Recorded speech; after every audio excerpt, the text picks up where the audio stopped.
How to activate Vanilla gift card online. Hello and welcome back to our official help desk. In today's video, I'm going to show you step-by-step process of how you can get your card activated. So without any further ado, let us jump right into the process. Head over to any of your web browser. At the top search bar, type in vanillagift.com. Once you do so, you will land onto its official website. Now make sure that you have tapped on the three dot icon on your top right and check the box that says desktop site. Once done, make sure that you are signed into your account. To do that, simply tap on the sign in icon at the top right corner. Here, simply type in your email address.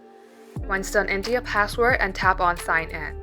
In case you don't remember your password, tap on forgot your password and get help resetting your account. Now, in order to activate your Vanilla gift card, once you purchase the Vanilla gift card, it will be automatically activated. Also, in case you would like to check your Vanilla gift card balance, tap on check balance at the middle section. Here, simply type in your card number, your card's expiration date, and your CVV. Once done, tap on to continue, and just like so, this is how you can do it.